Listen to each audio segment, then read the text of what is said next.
Hello folks, AJ England, Studio 1396, Columbus, Ohio. This is Late Lap, presented to you by, wait a minute, nobody's here. The man known for plugging my partners, my boss's partners. There's nobody. I am here to just get things right. And we are going to do the right thing. We're going to do the right thing. We're going to have some fun. By the way, this was a gift from the great Ashley Hood. So shout out and thank you, Ashley. Okay, here's the deal. What do you want in a motorsports show? How do you want to be entertained? I don't have a teleprompter. I don't have show notes. It's here, my first chance to welcome you and say thank you. Thank you for being here. And I want to know those feedback to those two questions. What do you want to know about motorsports and how do you want to be entertained? Because tonight, we're going to do both of those things, although it'll be a little bit different. A little bit. The opening segment here we call the AJ log, and so usually it's going to be, a lot of fun and some surprises and a little bit witty. But to be frank, folks, tonight, for the first time on the show, we've never done one of these shows. It's a brand new venture. I'm a little pissed.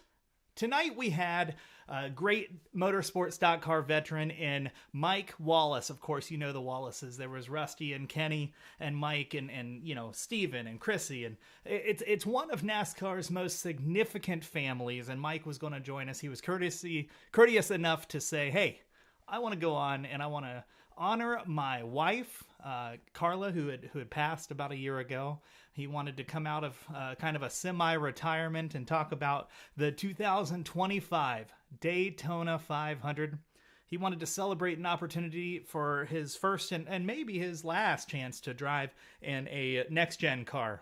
He wanted to talk about a lot of great things and things that he had a wonderful opportunity to share a wonderful family story. And he was more than courteous to be our first guest here on Late Lap. And I got a call tonight, and Mike said, hey, Aaron, he calls me by my government name. He says, how are you? And I said, I'm great. How you doing? I can't wait for the new show. And folks, his exact words, I'm doing kind of shitty. And I laughed, and I thought he was having fun because, sometimes the Wallaces, they have some fun. And tonight wasn't one of those days. They were informed recently, I believe it was today, that he will not be welcome to contribute or compete in this year's NASCAR season opener, the Great American Race. And the Daytona 500 field, frankly, folks, it's a hot lap of disappointment. Let me just slam the brakes here for a second and say, what are we doing, NASCAR? The Daytona 500 is supposed to be the Great American Race, the crown jewel, the ultimate proving ground for stock car racing. But this year's field feels more like an overpriced buffet. Too much filler, not enough substance. And if you're not my best friend, Logan Morris, there's nothing great like a cheap buffet, or an overpriced buffet. But here in the stock car world, that's not great. First, let's talk about Mark Thompson. And before we do, the excuse I was awarded was that NASCAR says due to inactivity, Mike Wallace wouldn't be welcome. Mark Thompson, you may remember him in the 2018 Daytona 500, a storyline of Danica Patrick's final race and, some other great moments in that weekend's events. Mark Thompson, the 65-year-old, was riding around the track at about 140 miles an hour. Now, I respect Mark. The man's got stories older than some of his competitors, and sure, he brings a certain vintage charm to the track. But we are really giving up valuable spots to the Daytona 500 to that part-time driver who barely dusts off the fire suit once a decade, and that's over a several decades-long career. It's like inviting a retired chef to cook at the Michelin-starred restaurant. Nostalgic maybe, but not exactly cutting edge. And then there's Helio Castroneves, and I'm all for crossovers. You all know I'm happy that Helio has an opportunity to compete. Helio is a legend in his own right. A 4-time Indy 500 winner, Spider-Man on the fence, yada yada. And I'm sure that on this show, I'm going to praise him. This isn't about him. This is about principle. The guy is being locked in, though. It feels less like authenticity and more like marketing gimmick. Can we say that? I get it. He's flashy. He's got a smile and he can sell some tickets. And yes, his credentials are impressive. But this is the Daytona 500 and not Dancing with the Stars. Let him earn it in on speed like everyone else. But you know what really gets me? The fact that Mike Wallace isn't in the field. Are you kidding me? Mike Wallace, a man who has done the laps, paid the dues, and actually understands this style of racing, gets sidelined. This isn't just a snub, it's an insult to the sport and its fans. Mike could have been the ultimate underdog story, the kind of driver who understands how to bide time, pick the draft, and make the move when it matters. Instead, we're handing seats to vanity projects and names that look good on a press release. The field should represent the absolute best stock car racers on the planet. The Daytona 500 is supposed to be sacred, where grit, experience, and raw speed take precedence over headlines and sponsorship deals. In fact, if you followed Mike on his brother's show, he was self-funding this over a project with Carl Long and MBM Motorsports. Instead, we've got patchwork, and it's a grid that feels more like a circus act. Nostalgia on one end, marketing on the other, and actual talent squeezed somewhere in between. So yeah, I'm fired up. Daytona deserves better. The fans deserve better. And Mike Wallace certainly deserves better. Here's hoping the race lives up to the hype. But as for the field, it's hard not to feel like we've lost the plot. And so we do continue, where we're going to dive into the stories here. And looks like we've got a little bit of some lag there, so we'll pick it back up here. Looks like we had a little bit of lag there. Welcome back to the Late Lap, where we dive into stories and careers that have defined motorsports. Tonight, we shine a light on the driver whose name is synonymous with excellence at Daytona. A man who has proven time and time again that he belongs on the track. And this is a race in time, special feature we were going to talk about tonight, the Atlanta 592. And this race in time, we're going to talk about Mike Wallace. Mike's name might not always headline NASCAR's biggest stories, but for those who know the sport, he represents the grit and determination of a true racer. A member of the prestigious Wallace racing family, Mike has spent decades carving out his own legacy. His reputation for clean, strategic driving has earned him respect in every garage he's been a part of. But nowhere has Wallace's career shone brighter than at superspeedways, particularly at Daytona International. Let's start with one of his finest performances, the 2007 Daytona 500. He drove the number 09 car for James Finch's underdog, then Phoenix Racing Team.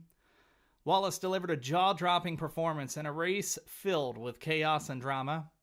He avoided every bit of crash and misfortune. And, for a small operation like Finch's, this was kind of a result that felt like a win. Wallace's ability to elevate his equipment and his team standing in this sport was on full display. But Wallace's success at Daytona wasn't limited to that one February afternoon. In the 2004 NASCAR Xfinity season opener, Wallace drove to victory in dramatic fashion, earning his first win at the historic track. It was a moment that showcased his ability to perform under pressure and his knack for mastering the draft. His poise and racecraft in high-speed packs made him a perennial contender on the superspeedways. And we can't forget his triumph in the 2001 NASCAR Truck Series race at Daytona. In a field stacked with talent, Wallace showcased his clean, calculated driving style to take on the win. It was yet another chapter in his superspeedway legacy, demonstrating his versatility across NASCAR's top 3 series. The success didn't stop at Daytona. In 2011, Wallace brought home another superspeedway win, this time at Talladega in the Xfinity Series. This race solidified his reputation as a superspeedway specialist, a driver who time and time again could find his way to the front when it mattered the most. But Wallace's connection to Daytona and superspeedway racing runs deeper than the statistics. His career reflects the kind of resilience that embodies NASCAR's spirit. He's raced for large teams and small ones, often overperforming in underfunded equipment. His reputation as a clean racer, a driver who works with others in the draft and avoids unnecessary risks, has made him a respected figure in the garage area. And let's not overlook his family heritage. Mike Wallace is part of one of NASCAR's most storied racing families. As the younger brother of Hall of Famer Rusty and the older brother of Kenny, Mike has carried the family name with pride and distinction as well. building his own career while honoring the Wallace legacy. So when we discuss Mike Wallace tonight and his place at Daytona, the evidence is clear. He belongs on the track. His story of success, his knowledge of superspeedway racing, and his reputation for clean, strategic driving make him just a worthy competitor, but also one who adds value to the field. NASCAR is built on its legends, its underdogs, and its racers who understand the craft, and Wallace embodies all three. Despite being removed from the field, Mike Wallace's record at Daytona demands respect. He's proven time and time again that he's not just a competitor, but a contender. His fourth place finish in the 500, his wins in the Xfinity and Truck Series, and his unwavering commitment to the sport stand as a testament to why his presence in the field isn't just deserved, it's essential. Mike Wallace, Daytona isn't just a track for you. It's a stage where you have written some of the finest chapters of your career, and maybe, just maybe, we'll try to take another bow someday. And I believe we do have Mike Wallace here. We're going to add him here on the show stream.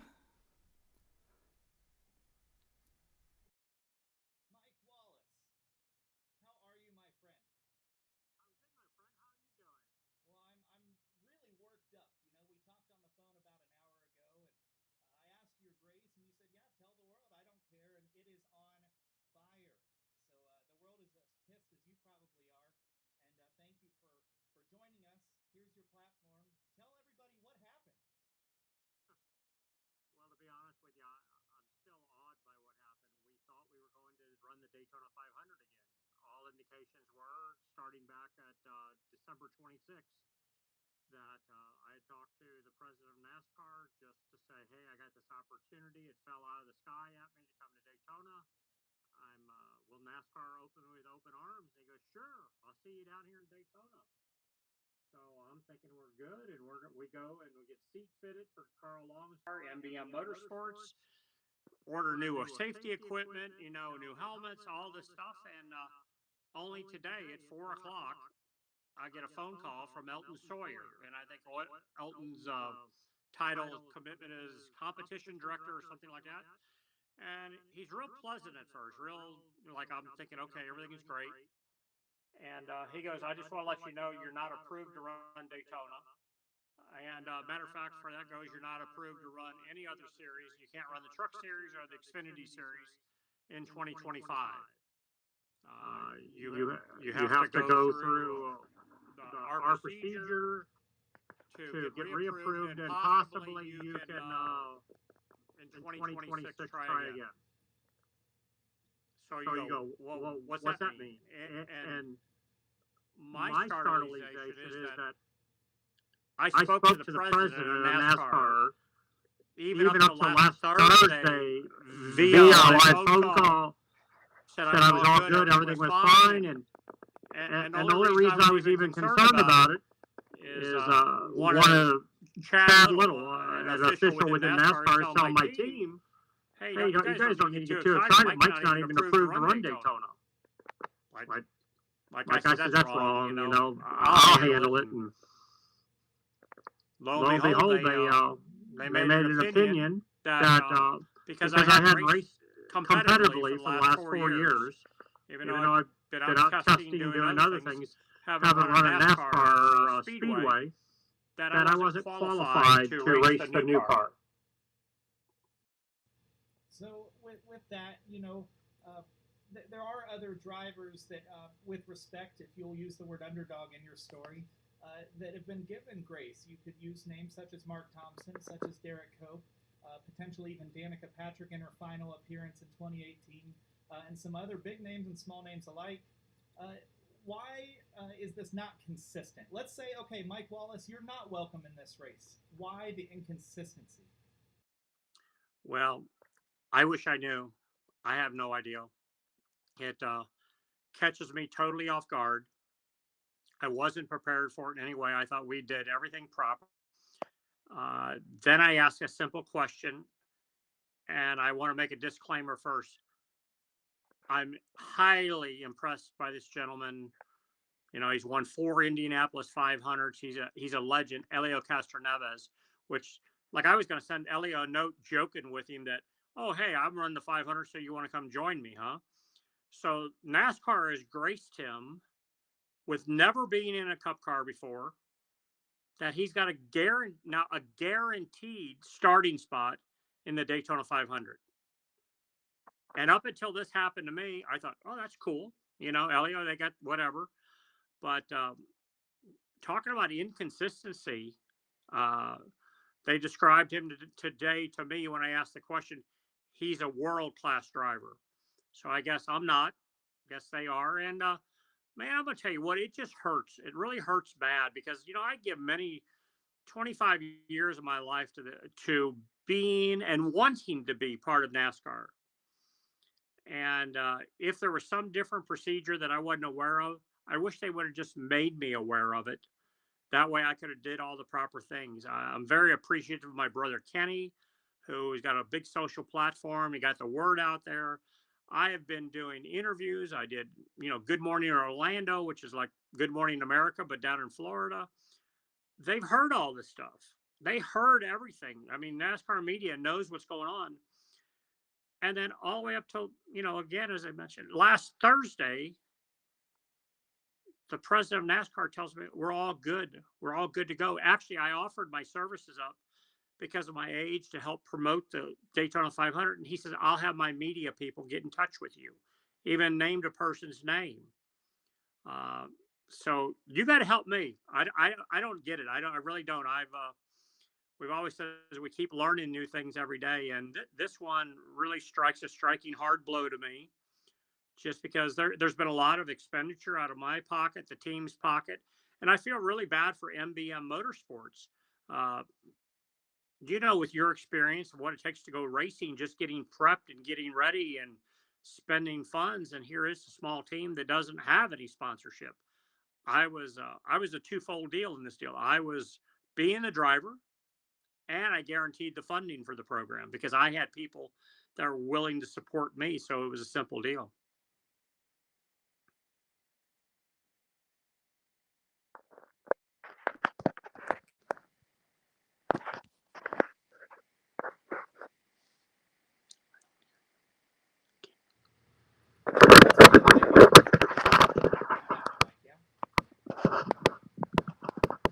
There we go. You back? I'd like to ask you one or two more questions about racing, but depending on time, let's talk about something far more important. The reason we were going to do this race is to celebrate the Wallace family legacy and that of your late wife. That was really the point. It wasn't about winning or losing. It wasn't about a track record. It wasn't about the NASCAR Alumni Network. It was about celebrating her legacy and that of the Wallace family and racing. And so anything you could share about that? Well, the end story was Carla, my wife of 44 years, passed away a year ago. She had a bout with ovarian cancer. We were 100% sure she was going to beat it. Like there was no question it was all going to happen. And we went to her doctor's office 3 weeks before she passed away.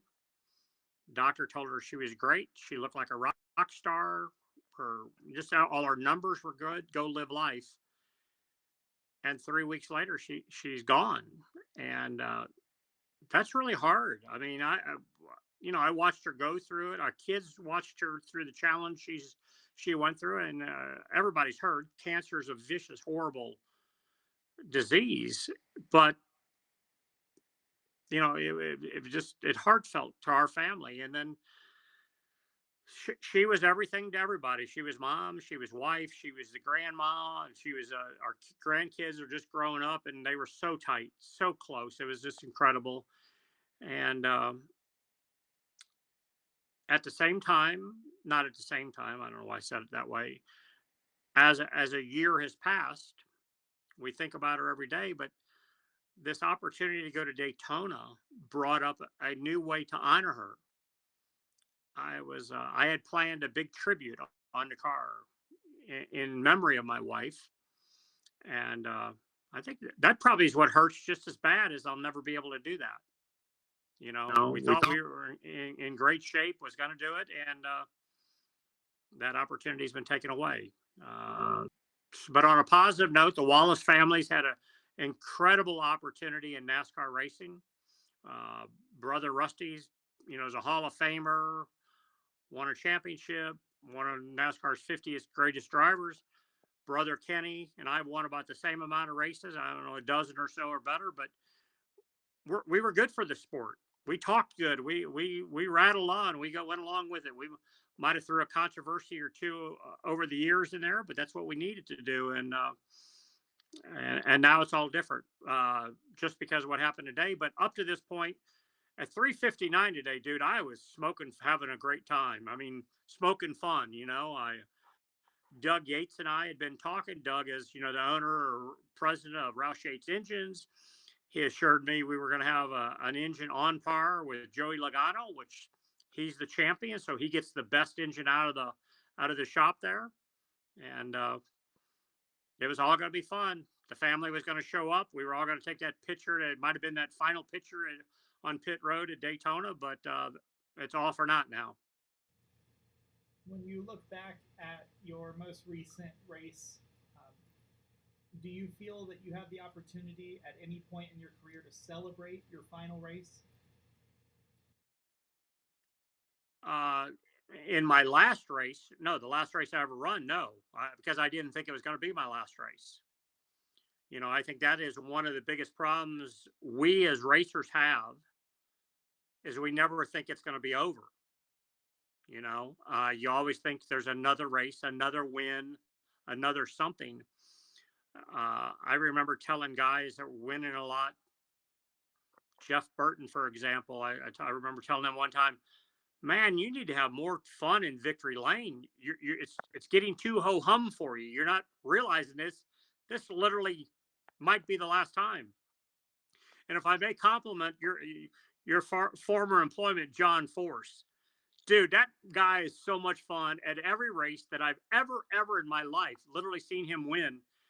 He is, he's the 33 record that plays on 78 all day long.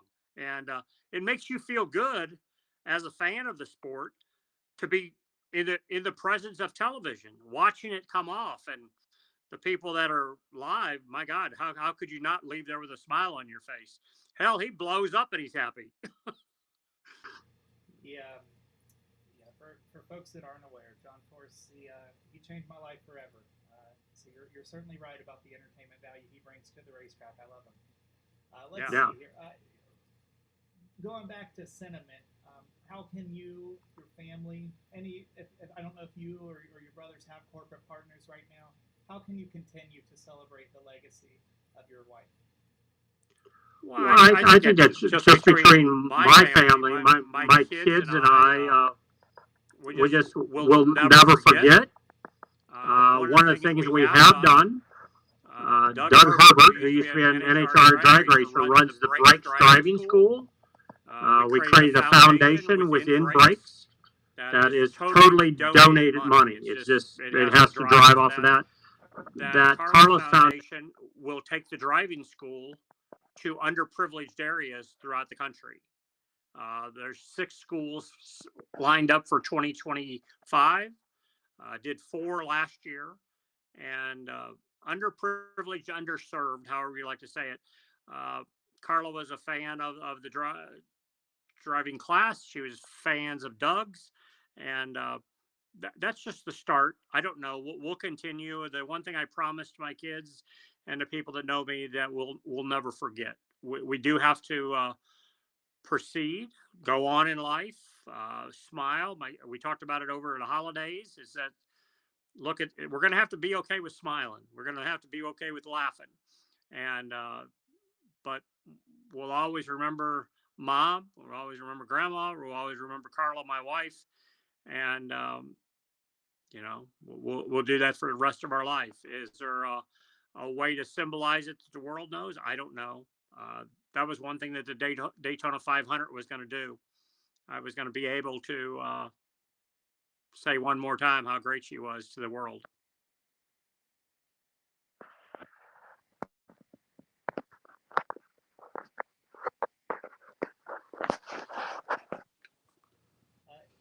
just my post. Obviously, your brother Kenny has confirmed it. You went on Facebook and said, "Yeah, I'm out, folks." You know, they took it from me. Uh, I'm looking at approximately 250,000 interactions between a few different posts that I'm referring to, and that's in approximately 90 minutes. Those numbers are hard to come by if your last name's not, Hendrick or Elliott or Gordon. 250,000 in about 90 minutes. How can you comfort the fans? And this isn't your role, but you folks are pretty generous to others. How can you comfort fans that are just as frustrated about NASCAR's decision and what they've done to you? I would really like to tell you that I could comfort them, but I don't know because I'm not comforted at the moment. I'm frustrated. I'm heartbroken that something like this took this long for an answer. This answer could have been given on the day I called two people within NASCAR, which would have been back on December 26th and 27th. We didn't release the information to the public till January the 2nd. I would have much rather not even said anything if we weren't going to make this happen. But I don't know. Race fans, go ahead and voice your opinion. Good, bad, or indifferent. Some of you, a lot of you like me. You like our family. There's always that 2%er that thinks we're idiots and don't like us. But, we're not going to please you anyway. So who really cares? NASCAR was a family sport. We raced it as a family, even though we never really, raced with each other. I did for a short time, a few races with Rusty at Penske Racing. But what it has taught me, though, is that our name, our last name at least, was, however you want to say it, predominant in the sport. People knew who we were. My daughter Lindsay and my son-in-law Thomas and I are actually invited. Our whole family was, but we're the only three that are attending. Invited to the presidential inauguration on Monday. Then I got invited to the inaugural ball that night. And it's like, hell yeah, I'm somebody special now again. So I don't know, race fans. I love you. I know people hear Kenny say that, but I really do. I appreciate the support, the outpouring of up till this time, how many people were supportive of me. And I really have never heard anything because I honestly been on the phone all night. And, but I'm listening to your numbers. Those sound like there's a lot of people interacting. And I don't think it was right. I can't hold back. I mean, I really want to bury some people, but I'm not going to do that. I just don't think it was right. I don't think it was handled properly. I respect the sanctioning body. I just am a little concerned about the way they made this decision and how the decision was battered around for days, from what I understand. And so be it. Sometimes in life when things aren't perfect, you can't hide and sugarcoat them and make the world feel like it's perfect. I mean, NASCAR racing is a wonderful series. It's a wonderful deal. There's going to be 41 cars are going to be in the Daytona 500 because they're going to give a free guaranteed spot to the 91 car that you don't even have to qualify for it. You just go, you're locked in it. But hey, more power to them. Incredible person, incredible team. Gosh, I hope the 7-time champion Jimmy Johnson's able to get into the 500. He's not locked into a spot. It's the most unusual of circumstances. I think by now I don't take you for granted. I really appreciate you sharing some of this with me and with this new audience we're trying to build over here. And the next time we talk, it'll be on better terms. Oh, it's all good, buddy.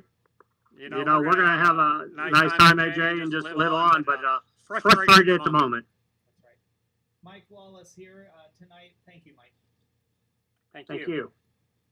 And what an unusual set of circumstances. At the start, if you're just tuning in, I said this whole new show has been branded on having fun and telling great stories of motorsport and about families and legacy, and something that a lot of motorsport riders don't talk about is the car. We have some features on the automobile and car sales, and these just, the vision is different here. And I was just heartbroken to receive that contact. I sure don't take the Wallace family for granted. I got to know him, Kenny, a little bit prior to John, and then Mike mentioned, I had a tenure with John Force Racing, and he and I crossed paths several times over the last couple of years, and a little bit of a friendship, and we stay in touch from time to time. It's usually when I come across one of his die-casts from a stock car career, but he's a good man, and they come from a good family. And the Daytona 500, in 2001, 2003, Michael Waltrip and Slugger Lobby, they won the Daytona 500, and they're pouring in the rain. It was a rain-called event, and Michael had won it once before, and he'd won the 4th of July race as well, and he says to the reporter, you just don't know. You just don't know what Daytona is. You can't unless you've won it. And here he had won it 3 times by then, and obviously Mike has won there a few times, and certainly was in a position to have won even a few more. I've never won Daytona. I can't even win it on the damn video game, but I think that my research and my love for stock car and for Americana, to use a term from Ray Evernham, is there. And if you're just a casual fan, or if you came from drag racing, or maybe you're one of our open wheel folks, the Indy 500 is the greatest spectacle, but the Daytona 500 is the great American race. They're all so special. And I can quite sincerely tell you that I'm a little off script tonight because I'm just pissed. And Steve Phelps is a good man. He's treated me well, but it's a shame that he didn't have the strength or the authority to ensure this got done. And I'd invite Steve if you're interested in coming on as well. But anyway, Mike, I see you still in the green room. I'm going to have to withdraw you to bring on our next guest, but thank you again, Mike, and to our audience, thank you for tuning in. I appreciate the feedback. I saw a couple of sound bubbles and some blunders. This is our first slideshow, so thank you for dealing with that, but we're going to get there. Folks, something that's really cool is music. Something on the late lap is music, live music perhaps, music videos other times. And so we have a couple of acts that we're going to book, similar to the finale of your favorite show on CBS or NBC. The Tonight Show always has a band and things like that. I'd like to do the same thing. We're going to start with the official music of the late lap. And it's a musician named Sonny Cleveland. Of course, he's from Ohio. Sonny Cleveland out of Ohio. And we're going to play the official song. It's the first time. This is the premiere of the entire song from start to finish. You've heard a little bit of this and a little bit of that throughout social media. But this is it. Sonny, take it away.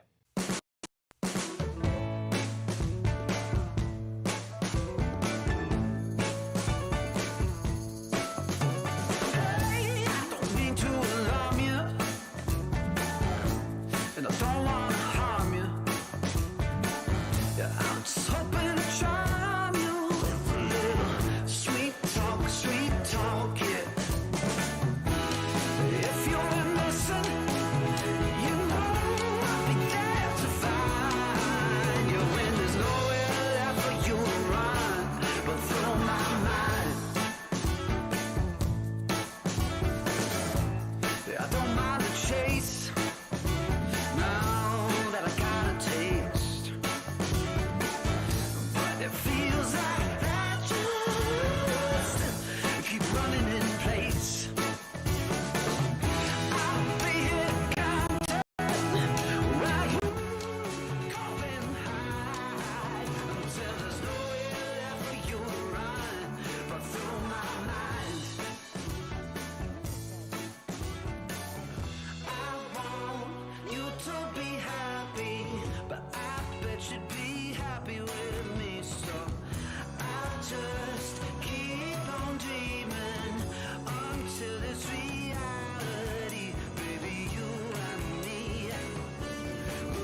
about that? Sunny Cleveland. I love it. I love it. I love it.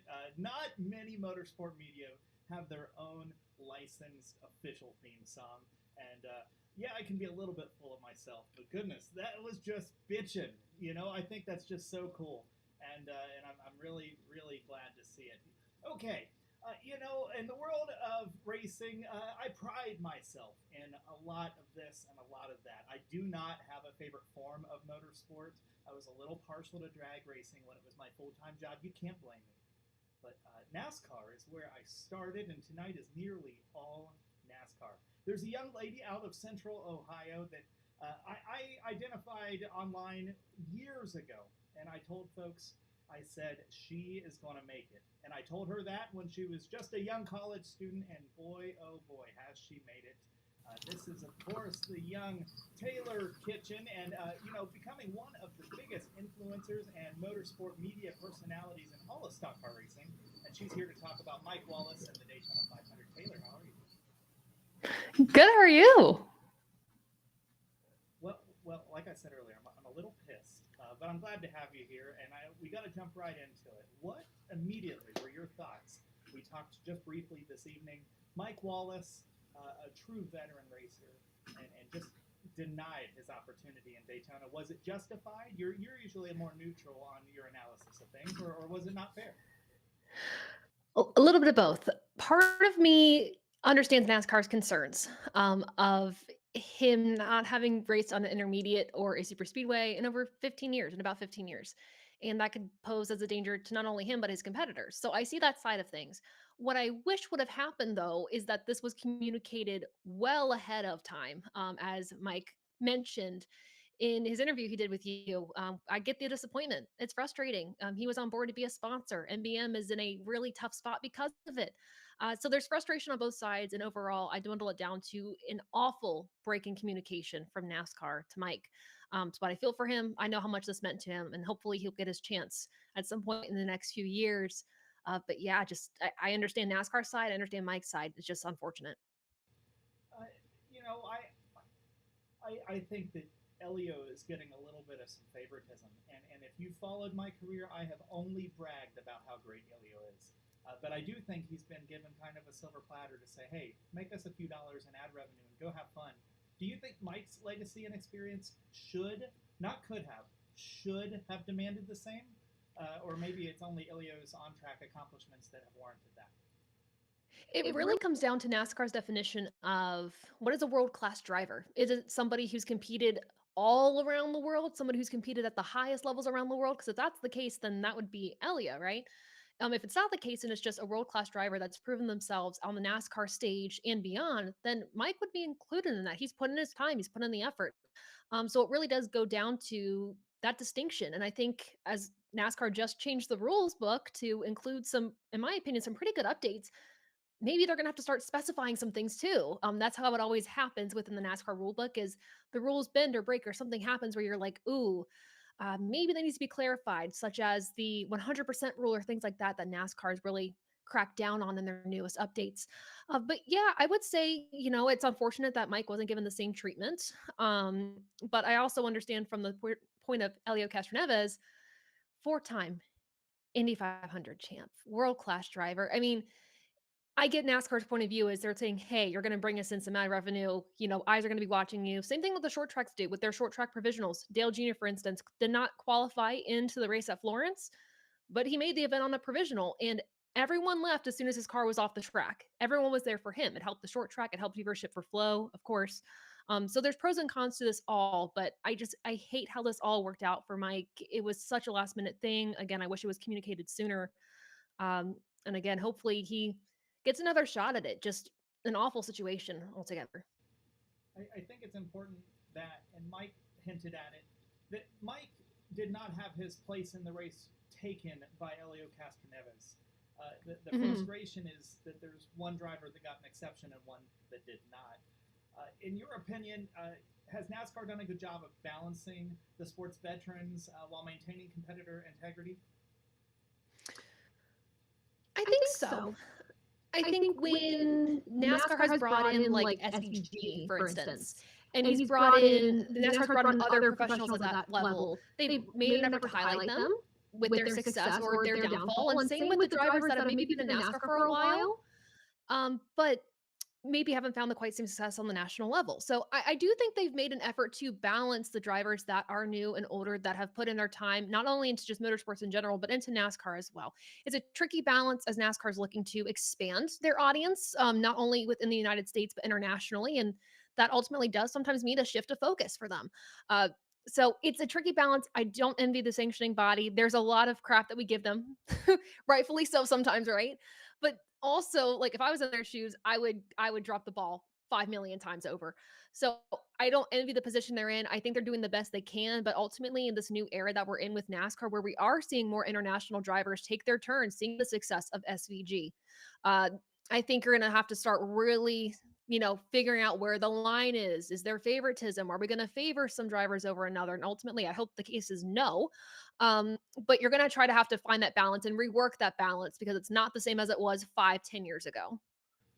I think it's a little interesting. There's never necessarily been a proven moment of favoritism, but there's moments that more fans and media suggest it than others. And really, we do not have at this time a monumental legend of the sport. And drivers, no disrespect to you, but there was a point when we had, Jeff Burton was like the mild driver, because he was competing against Jimmy and Rusty and Tony and Jeff and Earnhardt Jr. and Jarrett. And there was this like crazy list where like 20 Hall of Famers were racing literally every week.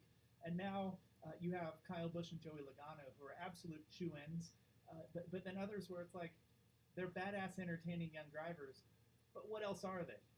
When you add in drivers like Elio, when you drive SVG into the road course scene, and AJ Allmendinger still gets to lose his mind when he wins races, I think that they're going in the right direction overall.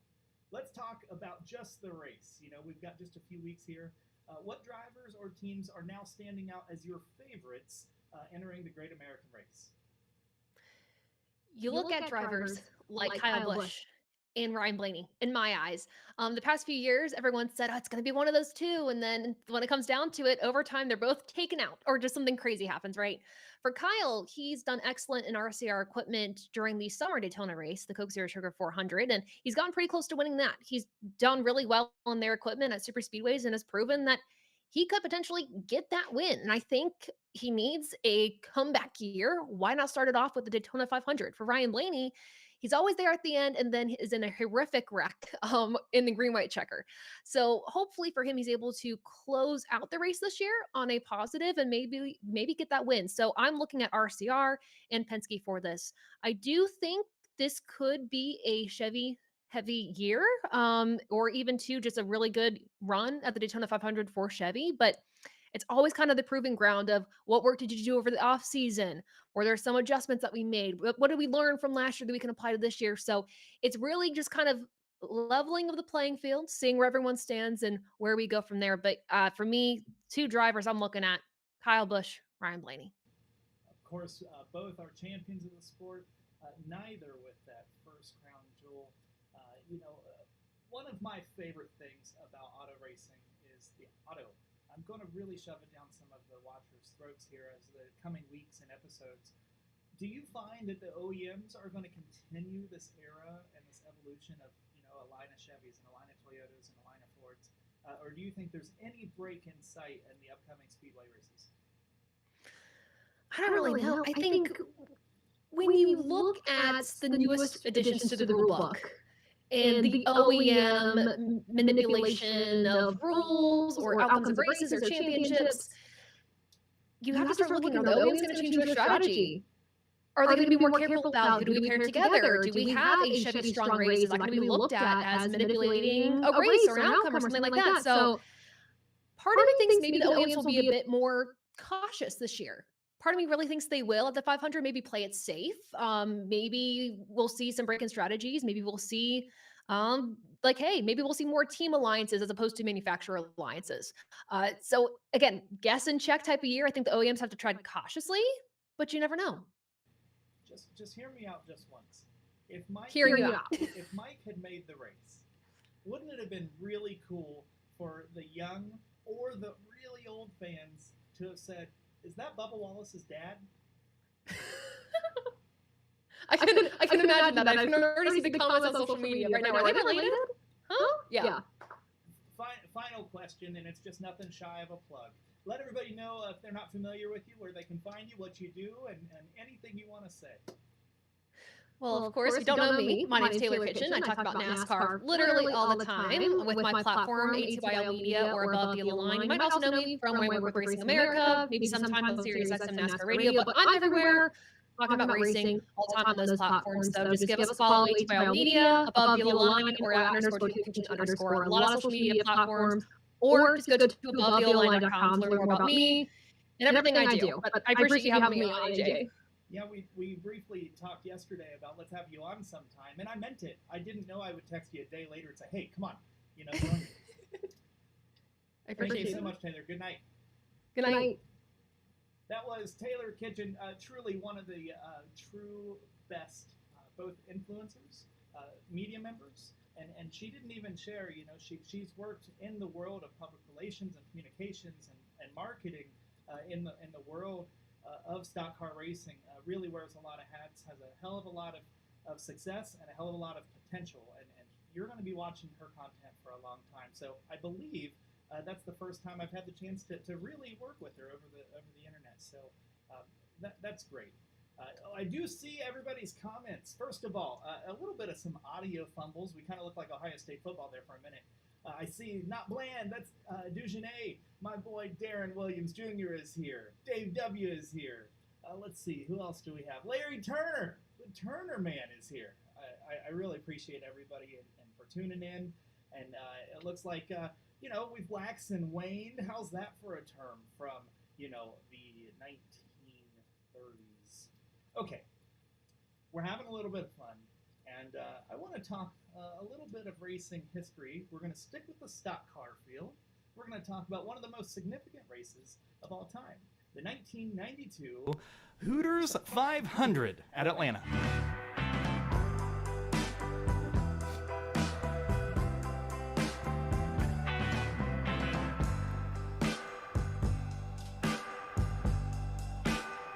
And we are back here. It is time for the segment that I may be most excited about. It's called A Race in Time. Welcome back to the Late Lap, where we celebrate the greatest stories in all of motorsports. And tonight we take a journey back to one of the most unforgettable afternoons in NASCAR history. At the end of this, I want you to go to classics.nascar.com and watch it. It's a true spectacle. A race so compelling, so emotional, that its story has transcended time. This, once again, folks, is A Race in Time. It was November 15th, 1992. The Atlanta Motor Speedway hosted the 92 Hooters 500, the 29th and final race of the then Winston Cup Series season. But this wasn't just any race. It was a convergence of eras, emotions, and destiny. 162,502 fans packed into the grandstands and millions more glued to their screens. This was a day that defined NASCAR forever. Let's set the stage. The championship battle was unprecedented. 6 drivers came into the race with a mathematical shot at the title. Davey Allison, the points leader, needed a top 5 finish to secure the championship outright. Alan Kulwicki, the scrappy owner-driver in the number 7 Underbird Ford, was 30 points back. Bill Elliott, the 1988 champion, was 40 points behind, looking for redemption with Junior Johnson's powerhouse team. Veterans Harry Gant and Kyle Petty, along with the young Mark Martin, they rounded out the field of contenders. This was a race where every lap mattered. Each lap was worth a critical 5 bonus points if you could lead just one, and another 5 if you could lead the most. And by the end of the day, it was the difference in determining the champion. Alan Kulwicki led 103 laps, just one more than Bill Elliott's 102. Clinching those crucial 5 points that allowed him to secure the title by a razor-thin margin of 10 points. It remains one of the closest finishes in NASCAR history. The race itself was a marathon of drama. The 328 laps around Atlanta's 1.522-mile oval saw 20 lead changes among 9 different drivers, with speeds averaging 133 miles an hour. 7 caution flags slowed the field for 45 laps, with some of NASCAR's biggest names falling victim to crashes and mechanical failures. Dale Earnhardt, who led 44 laps early on, ended up his day in 26th place after hitting the wall. Mark Martin, a backdoor championship hopeful, suffered engine failure after leading for 47 laps, finishing a disappointing 32nd. And for the going into the race championship leader, Davey Allison, it was a day of heartbreak.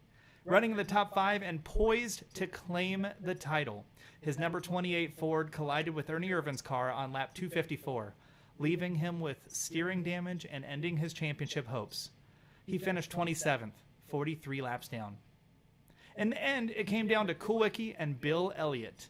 Elliott won the race, his 5th victory of the season, with a margin of 8 seconds over Kulwicki. You modern NASCAR fans, you'd be overwhelmed and bored if a race ended with 8 seconds, but the times were different. Endurance events were what truly were meticulous. Especially, it was Kulwicki's strategy that ensured he led the most laps. He showcased that with his engineering brilliance, and they raced, and every time they could lead a few, they would stay out, or they would short pit. And then there was Richard Petty, the king, somebody who most people would refer to as the GOAT. He made his 1,185th and final career start, faced a fiery crash that nearly ended his day early, yet in a testament to his team's determination and Petty's legacy, they patched that car together and returned to the track for the final laps. Petty finished 35th, taking a ceremonial lap after the race to say goodbye to his adoring fans. The significance of the race extended beyond the track. It marked the end of an era as Richard Petty retired and the beginning of a new one with Jeff Gordon's debut. The 21-year-old rookie qualified 21st in the number 24 DuPont Chevrolet, but finished 31st after a crash, an unsuspicious start to a career that would later redefine the sport. The statistics tell the story, but the legacy of the 92 Hooters 500 is what lies in our hearts. It wasn't just a race. It was a mosaic of triumph, heartbreak, and history. From Kulwicki's inspiring underdog victory to Petty's farewell and Gordon's first step into the spotlight, this was a race for the ages. This has been a race in time. Stay tuned as we continue this year to relive motorsport's most iconic moments. For now, let's celebrate a race that will forever hold a place in NASCAR lore. And of course, it is that race that is so special, and not many more special in 2025 than the Rolex 24. You know, I've had the opportunity to cover the Rolex 24, and it's really quite special. I think it's to me, it may be more prestigious than the Daytona 500. It's definitely way up there.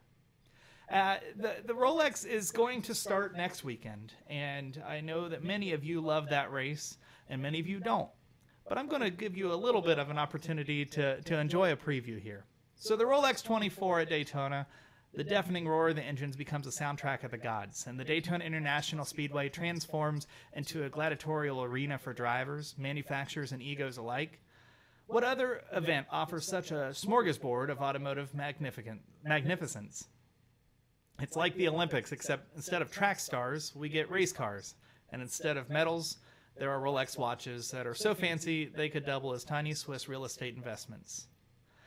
Here in the comments, we have the endurance events were good because cars crashed, tires failed, motors blew. It was attrition-filled and entertaining. You know, I read that comment, Dave, and I thought you were talking about the Rolex 24. You're referring to the Hooters 500. Let's start this weekend. The roar before the 24. The event's equally elegant appetizer. It's a 3-day symphony of unofficial lap times and subtle flexing. Nothing counts here except for the very palpable sense of superiority that comes from shaving an extra tenth of a lap. You've got a bronze-rated drivers getting their time in shine Sunday afternoon session, a kind of racing karaoke night for aspiring pros. Meanwhile, top teams like Porsche, Penske Motorsports are already plotting their 24-hour domination. Let's see here. We're gonna go back here. 63 cars. They say perfection is unsustainable. Whether it's Cadillac, Porsche, Lamborghini, or Lexus, this race isn't just about speed. It's about proving that your car is faster, sleeker, and more outrageously expensive than the competition. The Rolex 24 isn't just a race. It's a catwalk from carbon fiber royalty. Even the Circuit, a 3.56 12-turn roller coaster, sounds more exclusive than the nightclub's VIP list. And the drivers. This year's lineup reads the Motorsports answer to the Avengers. Joseph Newgarden, Colton Herta, Scott Dixon, and even Shane Van Gisbergen. What are they trying to do? Win a race or shoot a Netflix docu-series? Add in legends like Andy Lawley on his farewell tour, and you've got a mix of raw talent sentimentally. It could rival a Pixar movie. The event also serves as a sort of speed dating for brands. Porsche, Ferrari, BMW, they're all trying for affection in the GTD Pro, while Aston Martin and Lamborghini just want to prove that they're still hot. It's a 24-hour battle royale where the stakes are eternal bragging rights. And a Rolex, because nothing says I've made it like strapping a mini fortune to your wrist. This isn't just an event, it's an experience. It's where the smell of burning rubber mixes the ever-prized trackside hot dogs. It's where you root for your favorite team at 3 a.m., questioning why you're awake, but loving every moment. Just ask the power couple. It's where endurance meets insanity, where the between sport and spectacle vanishes faster than the accurate GTP down the backstretch. So here's to the Rolex 24, where legends are born, cars are pushed to their absolute limits, and fans like us are reminded why we fell in love with racing in the first place. Raise a glass, or better yet, rev an engine, because January 25th can't come fast enough. We'll see you at the line. On tomorrow night's show, catch up tomorrow. First, I will be on the Not Bland show at 7:30. Visionnet Bland. You'll check me out on Not Bland, on the Not Bland show. You'll see a link to him right here in the comments. You want to just click his profile and then hit subscribe and watch his shit every Tuesday night. It's great. I love it. And I will be there to promote the Late Lap, which will then be followed here at 9 p.m. Eastern for more racing insights and conversation. I sure do hope that I'm not as worked up and we're a little more organized. But goodness, thank you to Mike Wallace, to Taylor Kitchen for being part of our debut episode. Mike, from the bottom of my heart, I'm frustrated, I'm angry, I'm sad, but you're very graceful.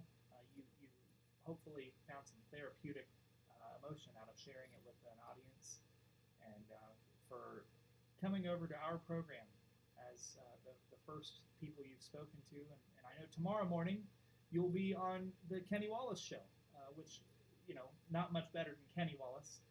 He's been good to us over the years as well.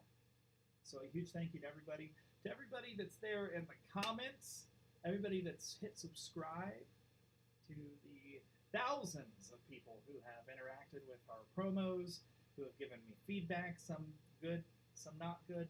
I just want to say thank you. You know, it's not taken for granted, but it's also just the beginning. You have my word.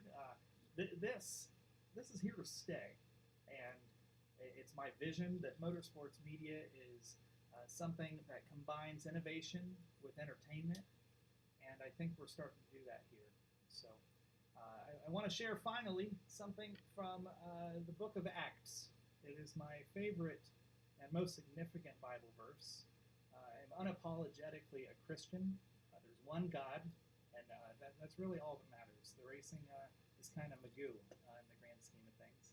In the book of Acts, chapter 2, verse 38, it says, "What must we do to be saved? We must repent and be baptized." Consider that as you go to bed tonight. You can never be good enough. You can never live well enough. And yet, the great Lord above still loves you. So don't forget that. Thank you all so much. And, you know, I used to close every show with the following. So I'll continue doing it tonight. Be kind to yourself. Be kind to others. Smile. Be happy. And until then, take care. And to our friends in the South, sea amable consigo mismo. Sea amable con otros. Sonríe, sé feliz hasta entonces. Cuídese. Take care.